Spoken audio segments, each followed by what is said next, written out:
sometimes you have to do interviews with people that are very tough, and it's nothing against the sister of Rayshard Brooks, Danielle. It's just the gravity of the situation, very emotional. I can't imagine what her and her family has gone through. They've done nothing wrong, and Joe Biden said it.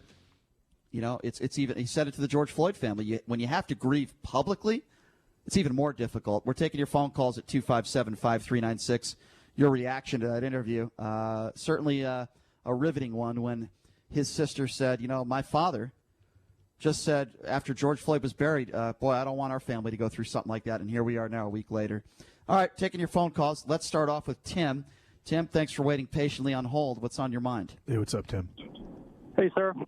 Just a quick question or just a statement to you. You were stating earlier that you're wondering why every cop that's involved in a shooting or whatever has some kind of disciplinary issue, or that's what you made it sound anyway. Not every single cop, but I'm making a generalization. But it does seem like lately, certainly with Chauvin, he had a bunch of complaints. This officer who shot and killed Rayshard Brooks, a lot of complaints, and I'm not even sure he did anything wrong. I've been on that cop's side. I'm just saying, why can't we ever learn of these officers that don't have any history of complaints? Okay, that's all. And this is what I would tell you.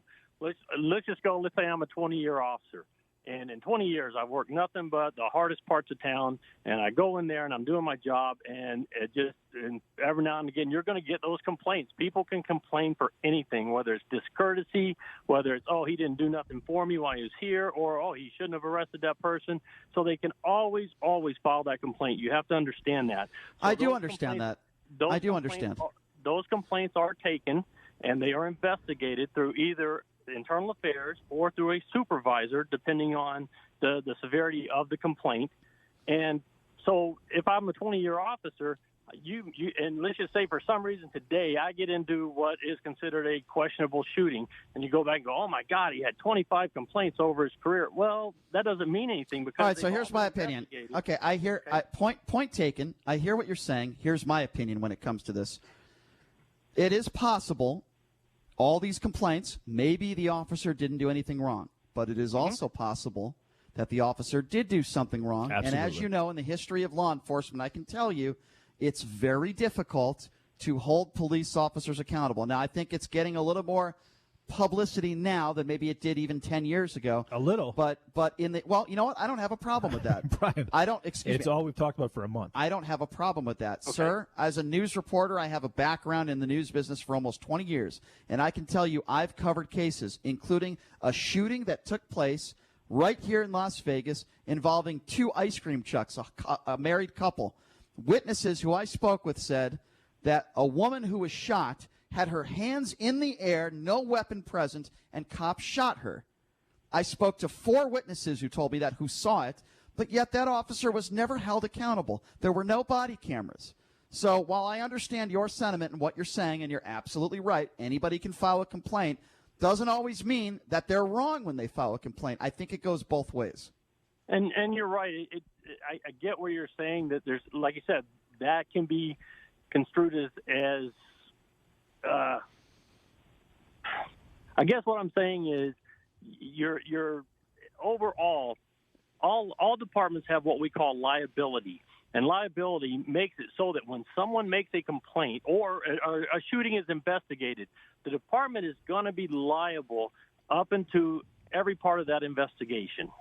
I totally get it. They don't want to be paying out a ton of money on an officer who can make them liable. Now, if you've got a 2-year officer and he's got 15 complaints on him, let's say use of force and discourtety and everything else, yeah, there's an issue there. Right. But you're saying a 20-year police officer could have 18 or 25 complaints, especially if they're in an area where people might be more prone to complain because they have a poor perception of police officers. But he said it best. But he also said it best when he said officers and the department that's investigating, they don't want to find that their officers are liable, because then they're liable, and that is bias. 702-257-5396. And like in the case of Amy Klobuchar, she didn't want to disrupt the major police union by going out and trying to get people like Derek Chauvin off the streets. Yeah, and which again, would happen there as well. The unions are a big part here as well, as far as police officers. And again, we'd have to go into detail about what Officer Chauvin did or didn't do in his history. I don't know the answer to that question.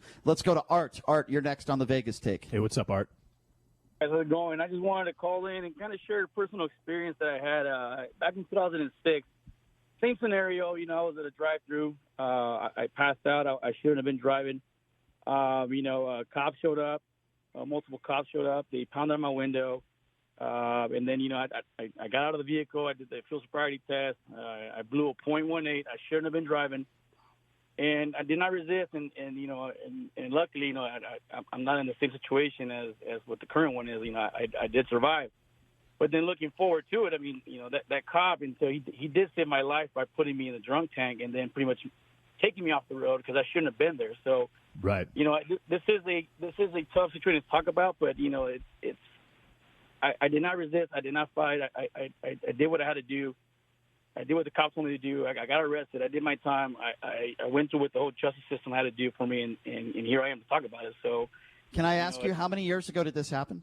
2006. Back in 2006. Have you ever, be honest, driven drunk since then? Yes. I'm not going to lie to you. Maybe not as drunk as that day, but maybe like 2-3 beers in. Yeah, a .18 is pretty aggressive. All right, so Art, I shouldn't have been driving there. Art, I appreciate your honesty. Don't get me wrong, but I have to ask you, why? Why have you continued to have that sort of behavior? I'm not trying to chastise you here. You were arrested, as you said.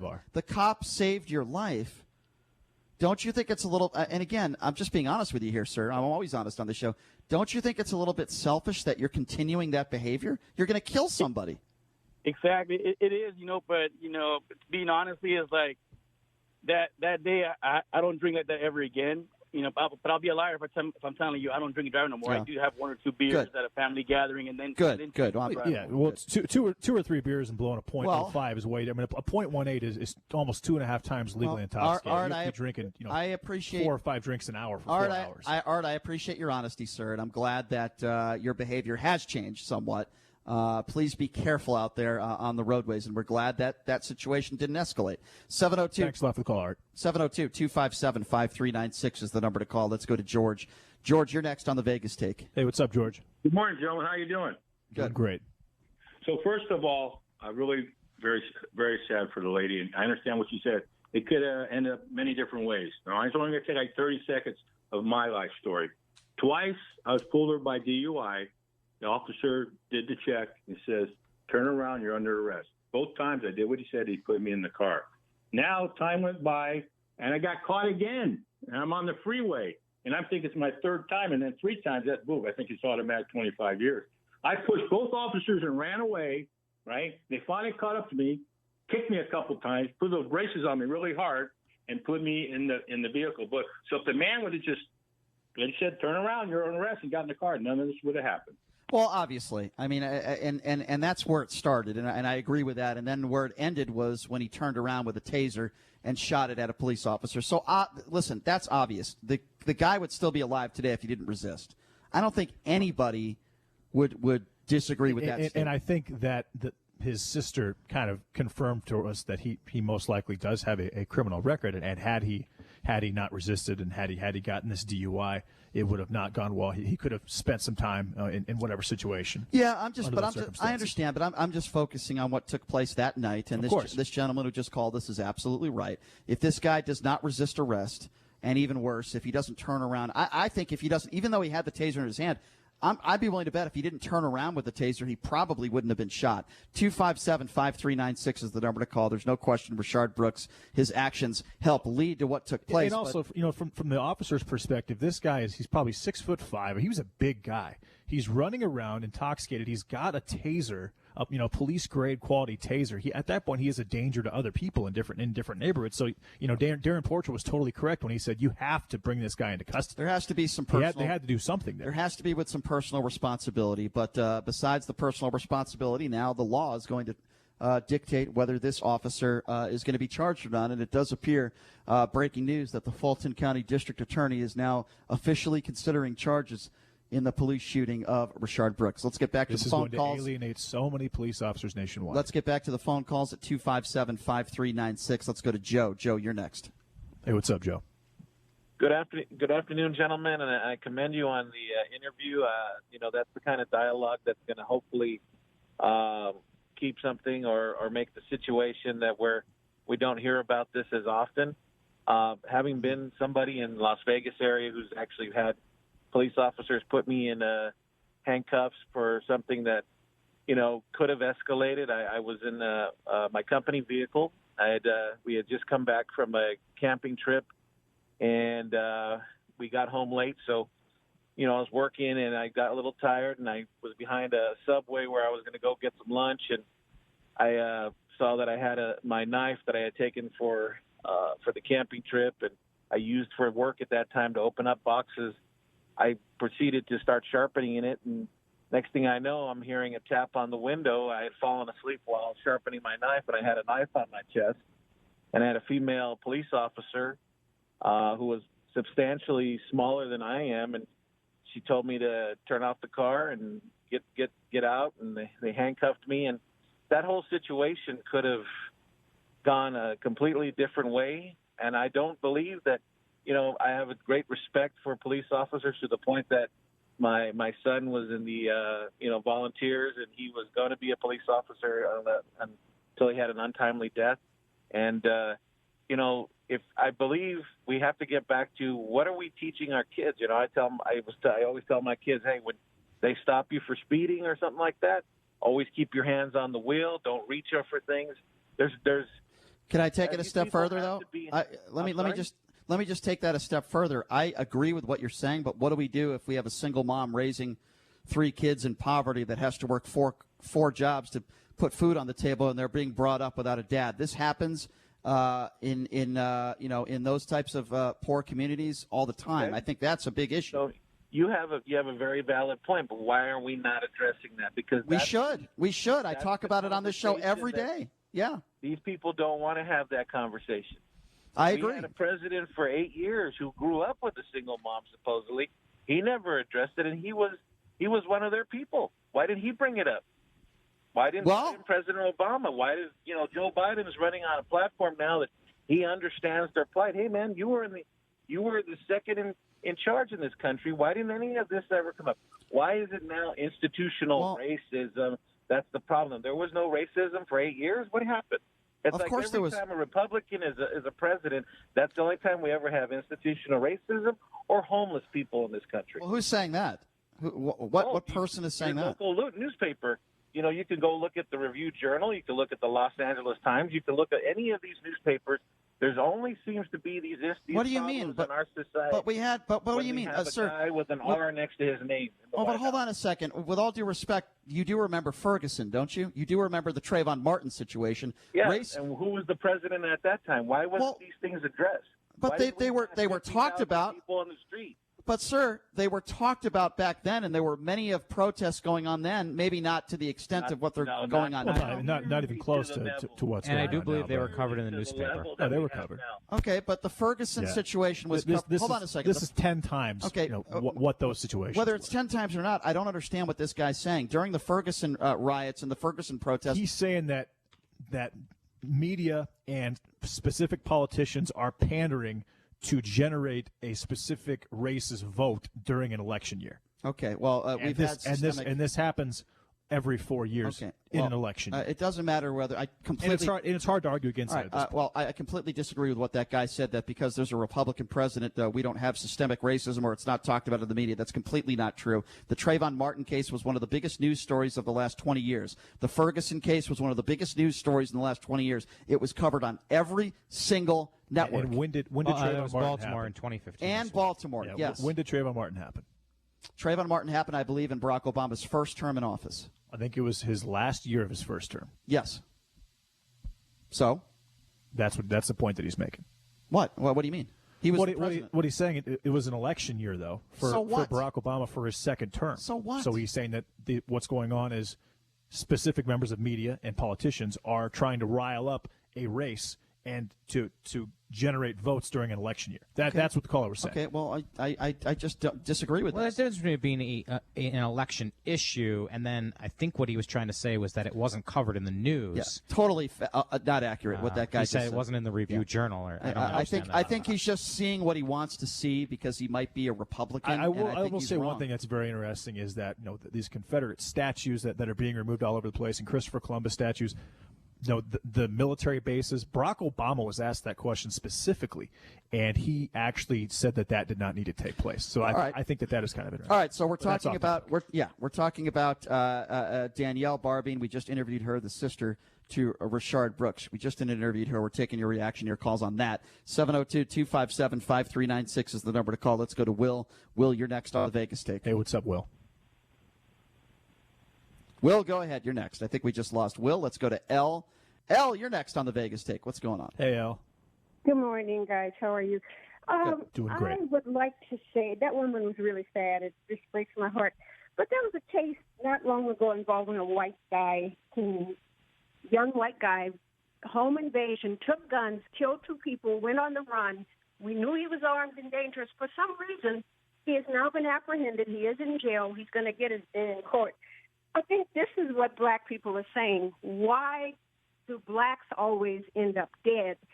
And I'm not comfortable when they make these people look like saints, like this guy holding his baby and all that. These are criminals. However, Atlanta's laws, the laws regarding this case say a taser is not considered a weapon. You cannot shoot somebody in the back if they're running away. And I remember Napolitano was talking about the same thing. Yes. These laws are not saying only if you're an upstanding, hardworking person. I totally these get laws it. apply no matter who you are. Okay, so El, I get what you're saying.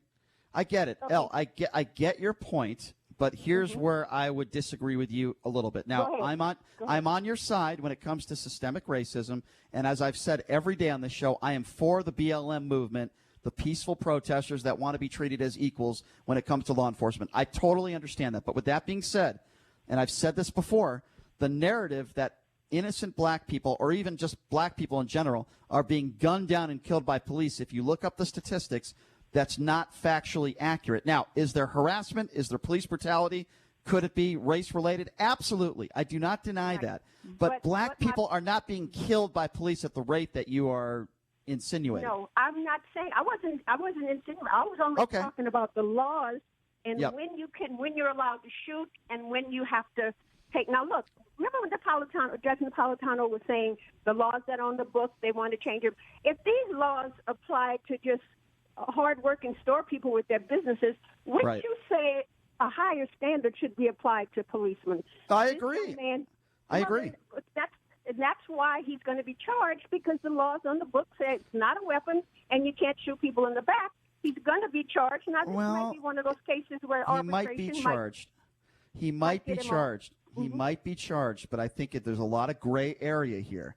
And I understand where you're coming from, El. But there's a lot of gray area here. First of all, when you insinuate that when you say he was shot in the back, it doesn't mean he was running from police and he didn't turn around and fire his taser at an officer. You have to take that into account. So I think there's a lot of things you have to take into account here. Let's get back to the phone calls at 257-5396. Will, you're next on the Vegas Take. Hey, what's up, Will? How you doing? Good. Great. Like to say, I just recently started listening to your show. I enjoy it. Okay. Thank you. This is the deal. I'm a black gentleman. I'm 6'5", 370 pounds. Every day I go out of my house, I have concerns about, when police see me. Luckily, when I see police, I wave at them, I talk to them, I interact with them, because I know I'm automatically a threat. Not necessarily, and don't get me wrong, because I'm a black man, but just because my body. You're a big dude. Because you're so large, yeah. Yeah. And so my wife and I was in Phoenix, Arizona a few years back. I owned a business, and I was driving my truck. One of the officers pulled beside me and my wife and said, "Wow, you're a big guy." I said, "Yes, sir." They said, "If you don't mind me asking, how large are you?" I said, "I'm 6'5", 350 pounds. I want everybody out here to hear me, what the officer said. he said, "Wow, you're a big guy. I'm just going to shoot you, man." And they took off, sped off, started laughing. That made me so upset in front of my wife. That is so inappropriate, and that bastard should have lost his job. Not only is that not funny, it's disgusting. I can only speak for my own. I would go up to you and say, "Are you sure you weren't a linebacker for the New York Giants?" I mean, that's probably what I would say. Now, that would have been funny. We're talking left tackle, Brian. Yeah, I mean, if the officer made a football reference, I think he would have laughed. Your wife would have laughed. Yeah. That would have been funny. But to make a joke about shooting and killing somebody, it goes to show you that there needs to be an IQ test with these police officers. And I believe that officer has a very, very low IQ. I wish you recorded that, sir, because if it was recorded, I guarantee you that officer would have been fired. Was he Caucasian? That was true, and that's one thing I want to say this to the family of the gentleman that was Rayshard Brooks. Yes, shot. That's very sad, but I got to say this. I know he was, a little intoxicated or whatever, but he should have never resisted. Of course. And anytime I get pulled over by the police, which is not very many times, I completely comply with them because they're doing their job. And I know it's some hard heads out there that cause problems for the police. They just do. Well, Will, you sound like a very smart man, and I think regardless of your size, your skin color, I think if everybody had your attitude, I think less instances like what we've watched. I'll even throw George Floyd in there because he resisted as well. I think less of these instances would happen, and I'm not defending the police officers' actions per se, but what I'm saying is I wish people in the African-American community would have your attitude, or at least more people, and I truly believe, even though there's some bad cops out there, I truly believe there would be less physical instances. I really, truly believe that. Well, I just want to say this one last thing, and I'm going to let you go. Sure. His family, Mr. Floyd's family, it's sad what happened, but if he wouldn't have resisted, he would probably be alive today. Agree. And I feel sorry. Yeah. I feel sorry for the officer that had to respond in that way because let's understand, he's probably going to go through a difficult time with him and his family. Not saying what he did was right, that was wrong, but God is his judge.